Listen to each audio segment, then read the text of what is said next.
ಓಂ ನಮಃ ಶಿವಾಯ. ವೀಕ್ಷಕರೇ, ಇವತ್ತಿನ ವಿಷಯ ಶತಭಿಷ ನಕ್ಷತ್ರ. ನೋಡಿ, ಶತಭಿಷ ನಕ್ಷತ್ರದಲ್ಲಿ ಯಾಕೆ ಹುಟ್ಟುತ್ತೀರಾ? ಏನಿದೆ ಕಾರಣ? ಯಾವ ಕರ್ಮವನ್ನು ಸೂಚಿಸ್ತದೆ? 27 ನಕ್ಷತ್ರಗಳಲ್ಲಿ ಶತಭಿಷ ನಕ್ಷತ್ರದಲ್ಲಿ ಯಾಕೆ ಹುಟ್ಟಿದ್ರಿ? ಶತಭಿಷ ನಕ್ಷತ್ರಕ್ಕೆ ಮತ್ತೊಂದು ಹೆಸರು ಶತತಾರಾ ನಕ್ಷತ್ರ ಅಂತ ಕೂಡ ಕರಿತೇವೆ. ಕುಂಭರಾಶಿಯಲ್ಲಿ ಬರ್ತದೆ.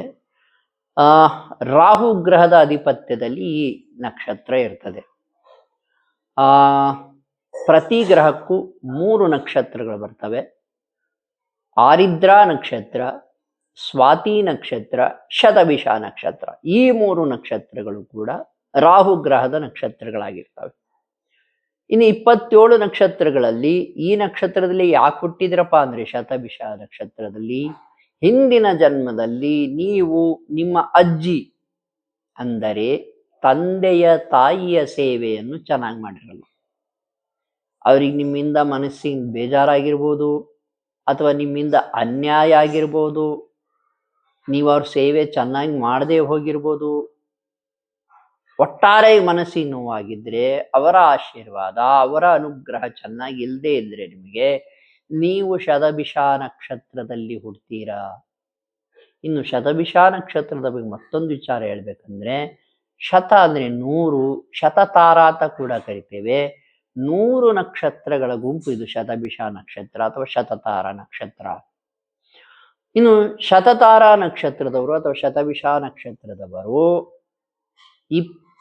ಈ ದೋಷ ಪರಿಹಾರಕ್ಕೆ ಏನ್ ಮಾಡ್ಬೇಕು? ಈ ಕರ್ಮ ನಿವಾರಣೆಗೆ ಅಂದ್ರೆ ಈ ಜನ್ಮದಲ್ಲಿ ಅಜ್ಜಿಯ ಸೇವೆಯನ್ನ ಮಾಡಬೇಕು, ತಂದೆಯ ತಾಯಿಯ ಸೇವೆಯನ್ನು ಮಾಡಬೇಕು. ಅವ್ರ ಮನಸ್ಸಿಗೆ ಚೆನ್ನಾಗಿ ಖುಷಿಯಾಗಂತೆ ನೋಡ್ಕೋಬೇಕು. ಅವ್ರಿಗೆ ಯಾವುದೇ ರೀತಿ ಬೈಯೋದು ಕೂಡ ಹೋಗಬಾರ್ದು. ಬೈದಾಗ ಅವ್ರ ಮನಸ್ಸಿಗೆ ಬೇಜಾರಾಗ್ತದೆ. ಅವ್ರಿಗೆ ಅವರಿಗೆ ರೆಸ್ಪೆಕ್ಟ್, ಗೌರವ, ಅತ್ಯಂತ ಗೌರವದಿಂದ ಕಾಣ್ರಿ. ಅತ್ಯಂತ ಅಕ್ಕರೆಯಿಂದ, ಅತ್ಯಂತ ಪ್ರೀತಿಯಿಂದ ನೋಡ್ಕೊಳ್ಳಿ ನಿಮ್ಮ ಅಜ್ಜಿಯನ್ನ. ಇನ್ನು ಅಜ್ಜಿ ಇಲ್ಲದವರು ಏನ್ ಮಾಡ್ಬೇಕು ಅಂದ್ರೆ, ಯಾರಾದ್ರೂ ಹಿರಿಯ ನಾಗರಿಕರು, ಅಜ್ಜಿ ಏನಿರ್ತಾರಲ್ಲ ಅಜ್ಜಂದ್ರು, ಅವರನ್ನು ನೋಡ್ಕೋಬೇಕಾಗುತ್ತೆ. ಅವ್ರಿಗೆ ಒಂದು ಸಣ್ಣ ಹೆಲ್ಪ್ ಮಾಡಿದ್ರು ಆಯ್ತು, ಒಂದು ಸಹಕಾರ ನೀಡಿದ್ರಾಯ್ತು, ಒಂದು ಸಹಾಯ ಮಾಡಿದ್ರಾಯ್ತು, ಅಥವಾ ಅವ್ರನ್ನ ಚೆನ್ನಾಗಿ ಮಾಡಿಸೋದು. ಅವ್ರಿಗೆ ಏನಾದ್ರೂ ಮಾಹಿತಿ ಬೇಕಾಗಿದ್ರೆ ಅವ್ರಿಗೆ ಕೆಲಸ ಮಾಡಿಕೊಡೋದು, ಮಾಹಿತಿ ಕೊಡೋದು. ಈ ರೀತಿ ಮಾಡೋದ್ರಿಂದ ನೋಡಿ, ಅವ್ರಿಗೇನಾದ್ರೂ ಟ್ಯಾಬ್ಲೆಟ್ ಬೇಕಾದ್ರೆ ತಂದು ಕೊಡೋದು, ಅಥವಾ ಅವ್ರಿಗೇನಾದ್ರೂ ಹಣ್ಣು ಹಂಪಲು ಏನಾದ್ರೂ ಕೊಡೋದು. ಈ ರೀತಿ ಮಾಡೋದ್ರಿಂದ, ಕೊನೆಗೆ ಅವ್ರನ್ನ ಚೆನ್ನಾಗಿ ಮಾತಾಡ್ಸೋದ್ರಿಂದಲೂ ಕೂಡ ಆಕ್ಟಿವೇಟ್ ಆಗುತ್ತೆ. ಶತಭಿಷ ನಕ್ಷತ್ರ ನಿಮಗೆ ಒಳ್ಳೆಯದನ್ನು ಮಾಡಲಿಕ್ಕೆ ಸ್ಟಾರ್ಟ್ ಮಾಡ್ತದೆ. ಸಣ್ಣ ವಿಷಯ ಅಂತ ಪರಿಗಣಿಸಬೇಡಿ. ಯಾಕೆಂದ್ರೆ ಹೋಮ ಹವನ ಮಾಡುವಾಗ, ನವಗ್ರಹ ಶಾಂತಿ ಮಾಡುವಾಗ ನಕ್ಷತ್ರ ಶಾಂತಿಯನ್ನು ಕೂಡ ಮಾಡಲಾಗ್ತದೆ. ಆದ್ರೆ ಆಚರಣೆ ಮೂಲಕ ಯಾವ ರೀತಿ ಪ್ರತಿದಿನ ನೀವು ಆಕ್ಟಿವೇಟ್ ಮಾಡ್ಕೋಬಹುದು ನಿಮ್ಮ ನಕ್ಷತ್ರವನ್ನ. ಸಣ್ಣ ಸಣ್ಣ ವಿಷಯಗಳೇ ಮುಂದೆ ದೊಡ್ಡ ಸಕ್ಸಸ್ಸಿಗೆ ಕಾರಣ ಆಗ್ತದೆ.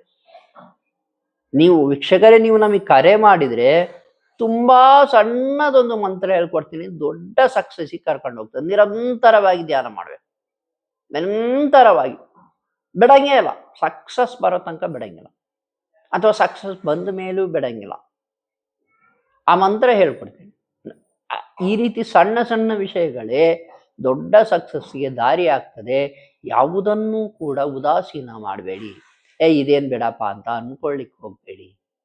ನೋಡಿ, ಎಲ್ಲೂ ಬಿಡದಂಥ ವಿಷಯಗಳು, ಎಲ್ಲೂ ಸಿಗದಂಥ ವಿಷಯಗಳನ್ನ ನಾವು ಜ್ಯೋತಿಷ್ಯ ಜೈ ಹೋ ಯೂಟ್ಯೂಬ್ ಚಾನಲ್ನಲ್ಲಿ ಬಿಡ್ತಾ ಇದ್ದೇವೆ. 27 ನಕ್ಷತ್ರಗಳಿಗೂ ಬಿಟ್ಟಿದ್ದೇವೆ. ಉದಾಹರಣೆ, ನೀವು ನಿಮ್ಮ ಮಕ್ಕಳಿಗೆ ಹೇಳ್ಕೊಟ್ಬಿಡಿ, ಸಣ್ಣವರಿದ್ದಾಗ ಆಕ್ಟಿವೇಟ್ ಆಗ್ಬಿಡಿ. ಅವ್ರು 21, 22 ವರ್ಷ ಬರುವ ಹೊತ್ತಿಗೆ ಸಾಕಷ್ಟು ಕರ್ಮಗಳು ಕಳೆದು ಹೋಗಿರ್ತವೆ. ಒಮ್ಮೆ ನಿಮ್ಮ ಮಕ್ಕಳ ಜಾತಕವನ್ನು ನೋಡಿ. ಮಗುವಿನ ಜಾತಕ 14ನೇ ವರ್ಷದ ನಂತರ ಆಕ್ಟಿವೇಟ್ ಆಗ್ತದೆ, ಶುರುವಾಗ್ತದೆ. ಅಲ್ಲಿವರೆಗೂ ತಂದೆ ತಾಯಿಯ ಜಾತಕದಲ್ಲೇ ಮಗುವಿನ ಜಾತಕ ಇರ್ತದೆ, ಶಕ್ತಿ ಅಡಗಿರುತ್ತೆ. ತಂದೆ ತಾಯಿ ಜಾತಕದ ಶಕ್ತಿ ಆಕ್ಟ್ ಆಗ್ತಾ ಇರುತ್ತೆ. ಅಂದ ಮೇಲೆ ನೋಡಿ, ಯಾವ ನಕ್ಷತ್ರ ಇದೆ ನೋಡ್ಕೊಂಡ್ಬಿಟ್ಟು 27 ನಕ್ಷತ್ರಗಳಿಗೂ ಬಿಟ್ಟಿದ್ದೇವೆ. ನೋಡ್ಕೊಂಡ್ಬಿಟ್ಟು ಆಯಾ ರೀತಿ ಆಚರಣೆ ಮೂಲಕ ಆ ಕರ್ಮವನ್ನು ಕಳ್ಕೊಂಡ್ಬಿಟ್ರೆ ಮುಂದೆ ದೊಡ್ಡ ಯಶಸ್ಸು ನಿಮಗಾಗಿ ಕಾದಿರುತ್ತದೆ. ವೀಕ್ಷಕರೇ, ನಮ್ಮ ಜ್ಯೋತಿಷ್ಯ ಜೈಹೋ ಯೂಟ್ಯೂಬ್ ಚಾನಲ್ ಇರೋದೇ ನಿಮ್ಮ ತೊಂದರೆಯನ್ನು ನಿವಾರಿಸಲಿಕ್ಕೆ. ಯಾರಿಗಾದ್ರೂ ವಾಮಾಚಾರ, ಭಾನಾಮತಿ, ಚೌಡಿ ಪ್ರಯೋಗಗಳು ನೋಡಿ, ಚೌಡಿ ಪ್ರಯೋಗ ನೋಡಿಬಿಟ್ಟು, ನಮ್ಮ ವಿಡಿಯೋ ಚೌಡಿ ಪ್ರಯೋಗ ನೋಡಿಬಿಟ್ಟು ಸಾಕಷ್ಟು ಜನ ನನಗೆ ಕರೆ ಮಾಡ್ತಾ ಇದ್ದಾರೆ. ಕರ್ನಾಟಕದಾದ್ಯಂತ ಮೂಲೆ ಮೂಲೆಗಳಿಂದಲೂ ಕೂಡ ನಮಗೆ ಕರೆ ಮಾಡ್ತಾ ಇದ್ದಾರೆ, ಚೌಡಿ ಪ್ರಯೋಗ ನಿವಾರಣೆ ಮಾಡಬೇಕು ಅಂತ. ಯಾರಿಗಾದ್ರೂ ಇಂಥ ತೊಂದರೆಗಳಿದ್ರೆ ನೀವು ನಮಗೆ ಕರೆ ಮಾಡಬಹುದು, ನಾವು ಸಲಹೆ ನೀಡ್ತೇವೆ ಹೇಗೆ ಶಕ್ತಿ ಪಡ್ಕೋಬೇಕಂತ. ಕರೆ ಮಾಡಬಹುದು. ಶುಭವಾಗಲಿ.